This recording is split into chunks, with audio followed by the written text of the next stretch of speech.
Nag-viral ang WWE star na si Randy Orton pagkatapos ang brutal na mensahe sa hari. Si Randy Orton goes off on LeBron James sa isang panayam sa NSFW. Maaaring ang Lakers star na si LeBron James ang mukha ng NBA basketball, ngunit hindi lahat ay pabor sa kanya. Sa isang pakikipag-chat kay WWE champ Cody Rhodes sa What Do You Wanna Talk About, ang hinaharap na Hall of Famer na si Randy Orton ay ginawang malinaw ang kanyang opinyon tungkol kay LeBron James. Sabi ni Cody Rhodes, may pag-uusap na GOAT sa pagitan ni Michael Jordan at LeBron James. At sumagot si Randy Orton ng napaka-harsh na salita na hindi pwede banggitin.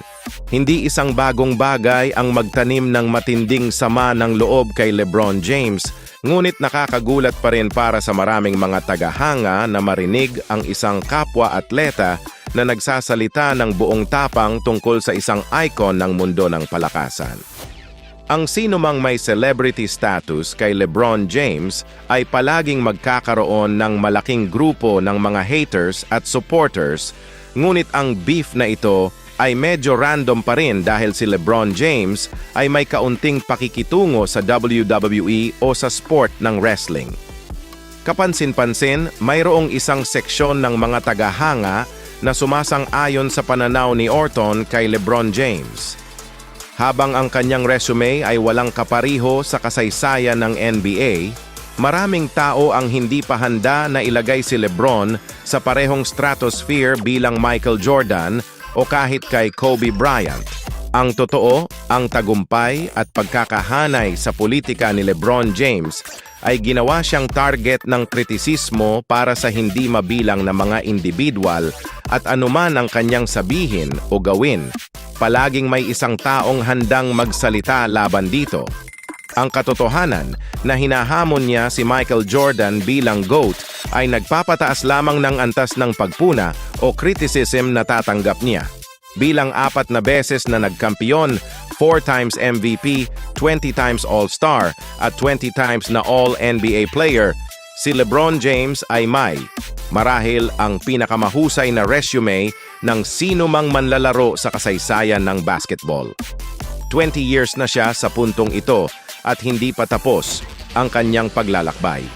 Habang si Michael Jordan ay maaaring isang 5 times MVP at 6 times na kampiyon, si LeBron James din ang all-time leading scorer ng NBA na may kabuuang 40,474 points and counting.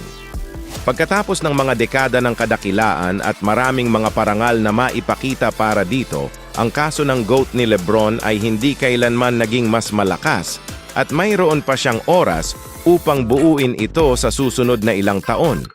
Kaya labis na hindi nasisiyahan si Randy Orton at ng iba pang haters.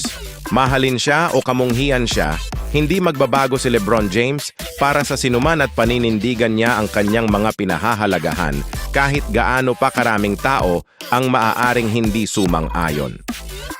Sa ngayon, hindi pa tumutugon si James sa pahayag ni Orton, ngunit malamang nasusundin niya ang kanyang karaniwang gawain at hindi siya papansinin tulad ng hindi mabilang na iba pang mga kritiko na nakatagpo niya sa mga nakaraang taon. Haters gonna hate. Ano ang masasabi niyo sa brutal na pagpuna ni WWE star Randy Orton kay LeBron James? Please comment nyo lang sa baba. Basketball today, basketball later.